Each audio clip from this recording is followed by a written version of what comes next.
Vous avez entendu, vous n'avez pas vu.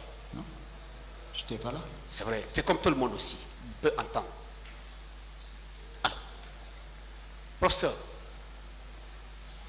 avec tout ce que vous avez vu, vous avez entendu ce jour-là, le département de la santé dans son entièreté, est-ce que, y compris naturellement de l'administration de Donka, est-ce qu'on peut dire que le ministère de la Santé est resté bras croisés face à cet événement-là? Non. Je pense que tout ce qui est... Je vous ai dit que il y avait un certain nombre de présences perpétuelles au niveau du site de prise en charge.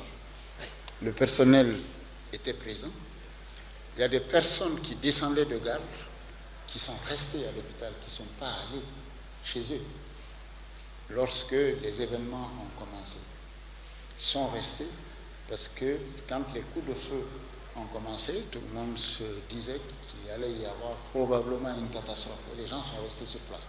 Beaucoup de chirurgiens y sont restés, puisqu'il s'agit souvent des problèmes chirurgicaux. Et dans notre service, l'équipe qui était de garde n'est pas rentrée. Celle qui devait prendre la garde, une partie n'est pas venue parce qu'il n'y avait pas de chemin pour arriver à l'hôpital. Mais il y avait une équipe assez fortifiée dans le service ce jour-là.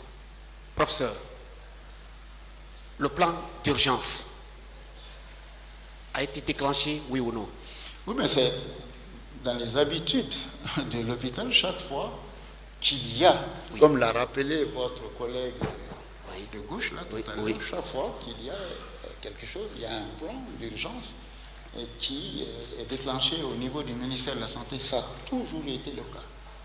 Oui. Et on peut dire par là... Quel que soit le ministre qui est en... Tout à fait. Parce qu'il y en a eu à tout moment.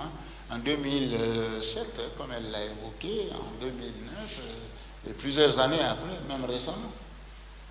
À ce que je sache, en plus de la force, quand je dis la force entre guillemets, la possibilité ou le pouvoir qu'avait le département de la santé, mais ce département en appui avec les partenaires techniques et financiers, ils ont pu contenir quand même l'événement, oui ou non? Je ne comprends pas la question. Je veux demander, professeur, est-ce que, en appui avec les partenaires techniques et financiers, les ONG tels que Terre des Hommes, tels que le CICR, etc., est-ce qu'on peut dire qu'en conclusion, que les événements du 28 septembre, par rapport à la gestion des blessés, des cas de mort, est-ce que le département de la santé s'est vu à la hauteur de la tâche qui l'incombait? En tout cas, les blessés ont été pris en charge. Parfait. Professeur, merci. Monsieur le Président, je vous remercie. Nouvelle question. Allez-y. Professeur, moi j'ai juste une ou deux questions, pas plus. Les médecins sont sous serment. Au-delà du cadre administratif qui existe au sein de cet hôpital, vous avez prêté serment, ce qu'on appelle le serment d'Hippocrate, qui est l'un des serments d'ailleurs les plus respectables de ce monde-là. Quelle que soit l'administration qui existait ce jour-là, vous étiez tenu, professeur, vous et vos équipes, de respecter le serment d'Hippocrate. Tout à fait. Merci, Monsieur le Président.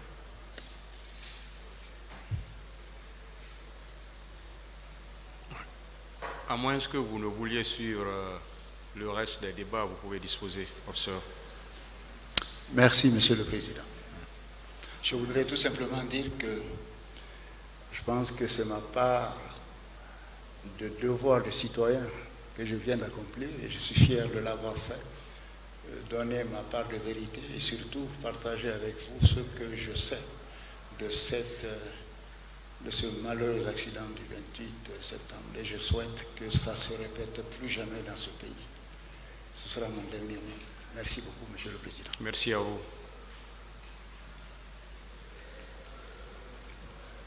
Ministère public, est-ce qu'il y a un témoin?